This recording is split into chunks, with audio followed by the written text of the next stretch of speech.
Hey boys and girls, welcome to Art Recycle. Today we're going to draw a gym shoe. Now the goal of this lesson is to do an observational drawing, which means that your drawing may not look like mine. You're going to take your own gym shoe and use the techniques that I use in this video that I use to draw my gym shoe to draw it on your own paper. Observational drawing is great to work the right side of your brain. It's also great for something called mindfulness, where we kind of slow our brain down to be in the present moment. It's very calming. And so I'm going to show you some techniques like sizing or just kind of slowing your eye down and following one line to take an object like this and draw it realistically on your page. Now, this is a lesson for my fourth graders, and typically after they draw their own gym shoe, they don't copy me, I just show them the techniques that I use when I draw my own gym shoe. They tend to artistically then design their shoe after they have the basic outline however they want. If you want to just draw the basic shoe off your foot today and then you want to stop there, that's fine. Otherwise, you can take it a step further with markers or colored pencils and decorate your shoe. So boys and girls, let's get started on this observational drawing lesson. You'd want to take your shoe off your own foot, kind of place it above your paper like this, and then you're going to want a pencil and an eraser, and then maybe a black tool to trace with. Let's get started. All right, so to get started with my shoe drawing, I'm going to draw with Sharpie today, but you should probably draw with pencil just in case there's something you want to erase. It's always interesting doing an observational still life drawing straight off the bat with Sharpie. Gotta really concentrate. So the first thing I'm going to do is I'm actually gonna take my shoe and I'm gonna put it on my paper. Typically when I draw from still life, I size my object first. So that means that I'm gonna put some points down showing how tall and how wide my object is. Sometimes artists use guidelines to do that too. So the first thing I'm gonna do is I'm gonna take my Sharpie and I'm gonna go right by the widest point of the toe. I'm going to go straight down and make a dot. And then I'm going to go in the widest part by the heel. And then I'm going to go straight down and make a dot. So now I know how wide to make my shoe in the middle of the paper. Now what I'm going to do is I'm going to look and see where the highest point of my shoe is. The highest point of the shoe is probably right here. Now, if you have a high top shoe, it's going to be different than mine, right? It's probably going to be higher. If you have a Croc, then the highest point of the back of the shoe is probably going to be lower. So depending on what kind of shoe you have, this is going to be different, but I'm going to aim for right here. This is one high point, make a point there. And then this is one high point, I'm going to make a point there. Then I'm going to take my shoe and I'm going to move it off, kind of like that. So now as I draw, at least now I have sized out how big I want this to be. The first part that I'm going to look at for my shoe is drawing the bottom line. Now the second thing I want my students to learn when they're drawing from a still life object is trust your eyes more than what you think it should look like. So when a lot of kids draw this bottom line, they want to draw it straight. And I say, if you really look at it, if you slow down and take your eyes and follow the bottom line of the shoe and follow my Sharpie there, you're going to see that it's not flat. It actually curves in different ways. So if you can slow your eyes down and really trace the bottom of the shoe, you'll realize that we're going to draw some curves here. So this would start here. From what I can see, the line curves down.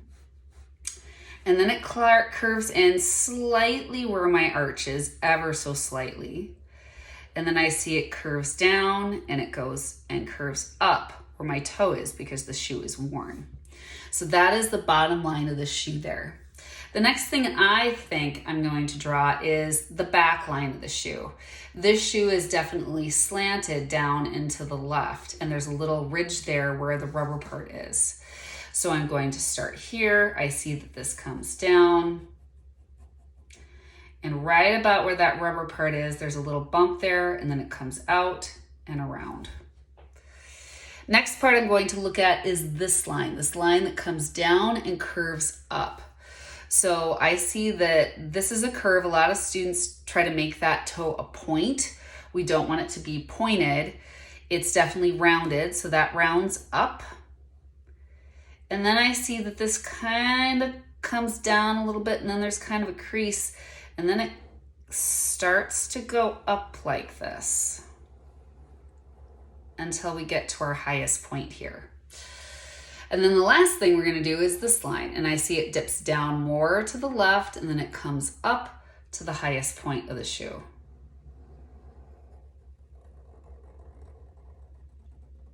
And another thing to watch out for is a lot of kids wanna make these points like almost like corners. So watch out, you don't wanna do that. Even though that looks like a sharp corner, that's still a curve. So now I'm gonna tackle the shoe this way. I'm going to take the largest, easiest shapes and move down to the smallest shapes or the smallest details last. If you can get the big shapes in the right spots first, then that's gonna help you get all the smaller shapes and the little details in the correct spot. The last thing that I'm gonna tackle in this shoe is the laces. That is the most complicated thing to do, and it's also small. So looking at this part, this is gonna come next. This is the big rubber part of the shoe. And what I see is, again, I'm going to try to draw this line that separates the rubber from the canvas, and that's not a straight line. That line actually has a lot of curves in it. That line comes down, then I see it curves up with the arch. And then I notice as it's going towards the toe, that rubber part is actually getting narrower. And then I notice it ends right about there. The next thing that I see is that even in that rubber part, there are different kinds of lines in there. So there's one line that separates the black area there from the white. So I'm going to draw that. I'm noticing again, as it comes forward, it's getting thinner, and then it eventually kind of fades out. I'm noticing that there are 3 lines under that in the white rubber, 1, 2, 3. Now look at here, I'm drawing with Sharpie. I'm kind of running out of space, so I'm only gonna do 2. And if you wanna modify your observational drawing because something isn't working for you, that's okay too. All right, so here I see these little shapes that are kind of dug into the rubber. There is kind of a black rubber bottom here. I'm actually not gonna do that, but I am gonna do these little notches because a lot of gym shoes have that. They're in the shape of a semicircle. So what I'm going to do is I'm going to draw those in, and I see they're kind of evenly spaced on the heel. Then it gets a little farther where that arch is, and then I see they're even closer together here on this part of the shoe. And then one thing that I notice is that last one's a little smaller than the rest of them. And then to make them look like they're kind of cut out, I'm just gonna color them in with my Sharpie. All right, so now the next thing I see is that there are these little divots at the top. I'm gonna do that kind of too. I'm going to notice that there's 1 to the left of those 2. All right, so now again, I'm looking at biggest to smallest shapes in this area, or easiest shapes, maybe even you'd wanna say. So one thing that I see that's really easy is this line that curves down my shoe. So I see it starts here, this curves down, and it's just a line that ends and touches right around that mark. Then I see that there's this black shape back here. I'm going to take, and that's a line that seems to start like this, it comes down, and then it goes like that. Now I have this big shape, and this is kind of a complicated one. I'm gonna start by just drawing this one line that comes down like that. So it touches that black shape that I drew, and it goes like that. And just even by drawing that line, now I have that gray shape that's there.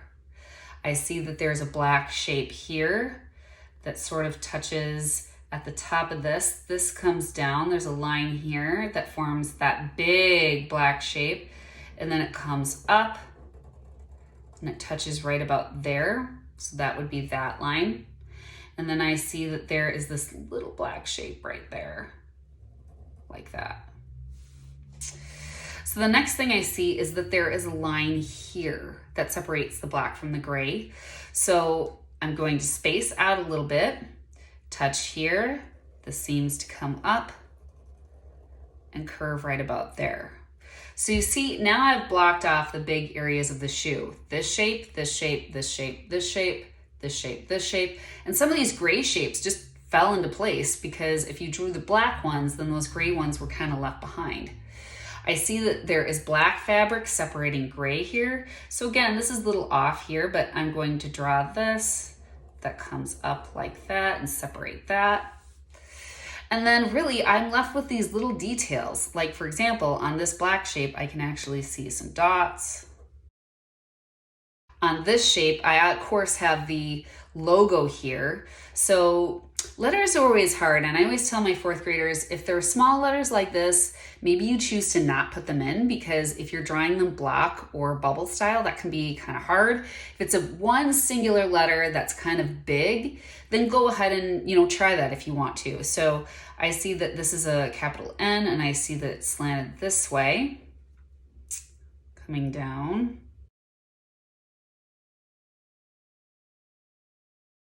And then I see that the letter itself is black, but there's kind of also a border going around it. All right, once I have that in, I see that there are more dots kind of in this space here, so maybe I'll draw those. And those dots eventually kind of fade out.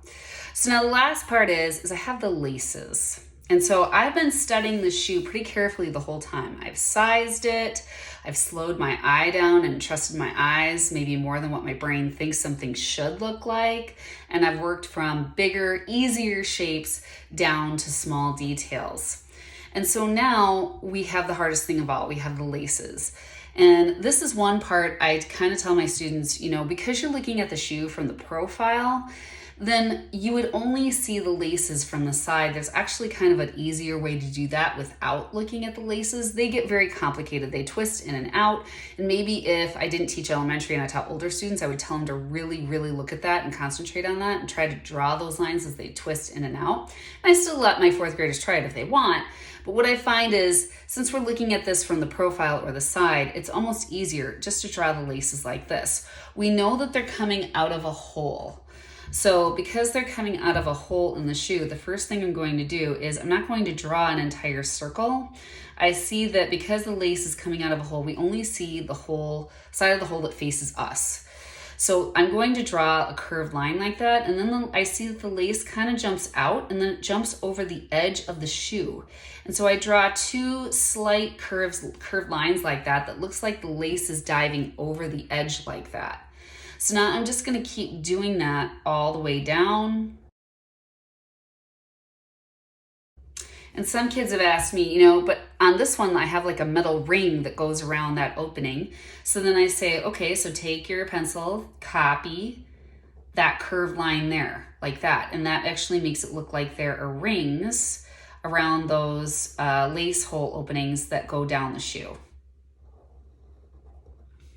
And then the next question I often get asked is, what about a knot? What about a knot? And if there's a bow, on the shoe or whatnot. And that's when I kind of tell them, take the shoe, put it aside. There's kind of an easier way we do that too. We're going to make a circle or kind of an oval at the top here. Draw some parallel lines going whichever way. One set kind of goes over another set like that in the ball. And then I tell them to draw a blob that eventually kind of hits the shoe and stops like that. Once they have that, I tell them to copy that line like a parallel line.